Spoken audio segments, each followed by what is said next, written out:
guys, and welcome back to another episode of Change Wired podcast for change agents, people into transformation, personal development, and creating better world, more positive impact.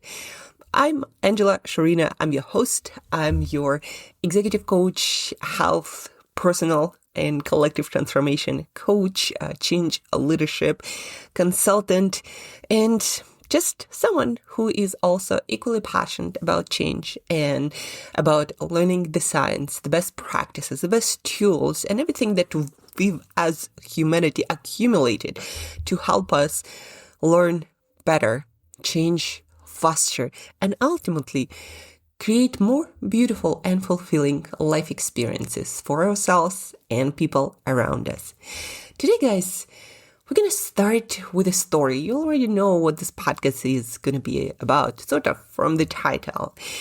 But also today we're going to be talking about willpower and why it's truly overrated and how we humans tend to think that we have a lot more control that we actually usually end up exercising in real life, and how choice architecture changes everything and what it actually is, and how you in a simple way can start redesigning your environment so it starts controlling you, quote unquote, in the right way, meaning truly leading you towards your true values, your goals, your aspirations, versus ending up often with this question: how did I end up here? Why do I do the things that I don't want to do?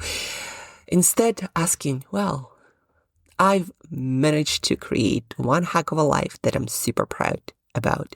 Things can go and be easier. And here is how. So without further ado, let's dig in. Let's get wired for change. Guys, first the story. You know, one of those commercials, maybe you've seen them, maybe not, but I've been looking for some boxes or safeguards for my clients to lock their phone away so they don't end up scrolling it as often as they end up, but instead ending up using it in a more manageable, more scheduled manner. And I was looking at some stuff on Amazon, and there were those videos for those boxes where a family would lock away their phone and then end up having really amazing time together, just playing games, talking, and doing stuff instead of being on their phones. Have you seen one of those commercials? If not, it's probably somewhere out there. Or look up on Amazon, box or lock for your mobile phone, and you'll find plenty of those videos.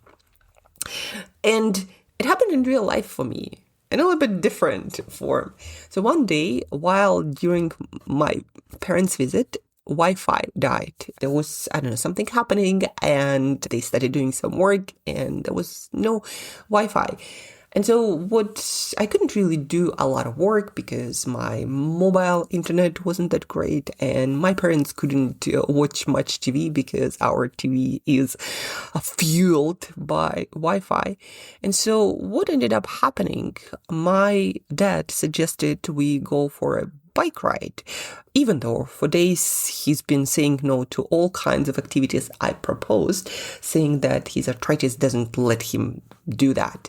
And I'm like, okay, well, it is what it is. And then on that day when Wi-Fi went out, that happened maybe like 4 days ago, actually, he suggested we go for a bike ride. And then after that, we ended up talking a lot more and just doing more stuff together. And at that moment, it made me realize that actually environment has a lot more control, truly has a lot more control over the quality of our lives, what we end up doing, the memories, the quality time with people we have, or how we develop ourselves or don't because we just have these easier alternatives, right? So instead of going for bike rides, you end up watching more TV. Instead of reading more books, you end up scrolling your phone more. Instead of eating more fruit and veg, we'll end up eating, well, anything that might not be that great for your health. And we think that's our fallacy of humans. We think we're in so much more control and we truly make most of the choices based on our deepest values and priorities and goals and aspirations. And when we fail to make the choice and we see that, I actually want to do something else, like eat healthier, but I end up eating that crap, or I want to read more books, but I end up scrolling my phone more and then feeling like I'm actually tired and exhausted and don't have any brain capacity to read books or to learn. We think that, we're in control and we are making choices. And when we fail to make the right choices, that it's something wrong with our willpower and discipline. When in reality, we just made other choices a lot easier, a lot more available. In behavioral science, there is this term choice architecture, where we nudge people or ourselves to make choices based on our environment. Like, for example, you take away the TV, you end up doing something else. And if you don't have other options with technology, like scrolling or doing something similar, you end up doing more sports. So it's like, well, if you have nothing to do, you'll end up doing something. And if you don't have options that allow you to sit on TV and just be glued to something, you'll probably end up doing something a lot more active. And probably that's how our ancestors just moved more, because they didn't have many options, and just sitting and doing nothing, your brain gets bored, and you know that. And so when in the past we felt boredom, we would do something with that boredom. When now we just scroll stuff or watch stuff. And this choice architecture that is described by scientists, behavioral economics and behavioral science researchers, some people even got Nobel Prizes for that. So what they realized, and there is a book, Nudge, that talks to that. And by the way, it's used by the governments to make people do good for the government behaviors or for themselves, save more, pay more taxes, and move more. What more and more governments and leaders realize is architecting the choices that are better for people, like eating better, moving more, for example, is a much more reliable strategy than communicating to people how bad certain things are or how good certain things are. Like, communication doesn't work that well. What works really well, or at least much better, is changing the environment. There are other researchers like BJ Fogg who work on different behavior change model, and they all come up to that conclusion that there is this environment component that influences our choices, and that it actually might be a lot more powerful than our willpower or our motivation or our desire to do better. And so we tend to ask ourselves, when we fail to do the right thing, we tend to ask ourselves, how do I get more motivated? How do I get more disciplined? When in reality, we should be asking ourselves, how do I create the environment where the choice that I want to make most often is the only possible option? Before, I used to say it's easier. No, it's the only option. Because even if you put the freaking bike right by your couch, but if the TV is still there, a lot of times you would still choose the TV and not the bike, right? And so these days I say, make the choice that you want to make the only available option. And for humans, what's especially interesting is the part of your environment, a big one, and I would probably say the most powerful one, is the social aspect of your environment. So it's not what you're surrounded with, like the objects, the technology, but the people that you communicate with, that you live with, your reference group, who you watch, who you listen to, who you talk to, who you admire, but especially, yes, your closest relationships, your friends, people who you refer to when making some decisions or choices.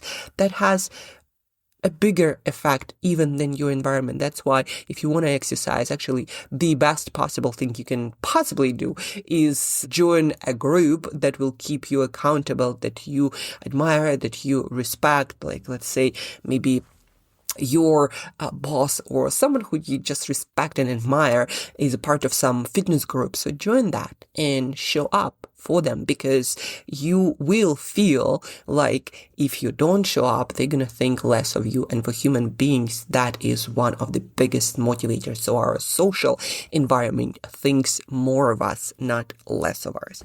So that's about environment and choices. And yesterday I had a conversation with someone who will be recording a mini course with, and he was asking me all these questions to understand better what I teach and what value I can bring to his community. And he asked, well, in all of your work with behavioral science and with clients, where do you find people get it wrong? Like, what is the most common thing? And I thought for a bit, and I said, the most common thing that smart people fail with is that thinking that because you are so smart and you achieved certain successes, because of that, if you know a thing, the right thing, if you know the right choice, and if you decide to make that choice, that's what you're going to do from now on. When in reality, no matter how smart you get, you still have this lazy brain that is trying to optimize for energy saving. And in most situations, you will end up doing the easy thing. So your environment controls more of your choices and even your identity and your leadership and who you end up being in your life. Your environment, and again, a big part of it is a social component. Your environment ends up defining your future more than any other conscious choice. And that's where a lot of smart people get it wrong. We just still think that we are in control. Well, actually, our environment is our silent boss.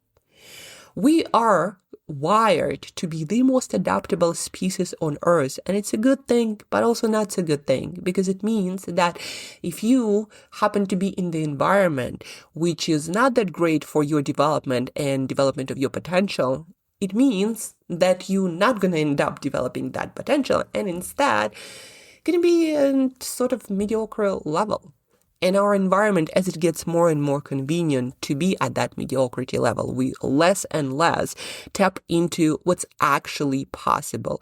There is this motivational Navy SEAL, David Goggins, who says, when you think you are done, you are only at your 60%. I would probably go even further. You're probably somewhere around your 50 or less.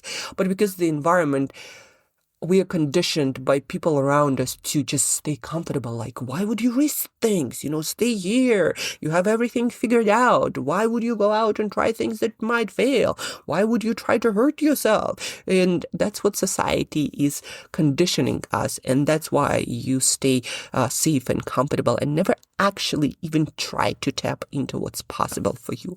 So your environment, just like for a plant, your soil, so to speak, will define what kind of plant you will grow into, not so much the seed of potential that you have.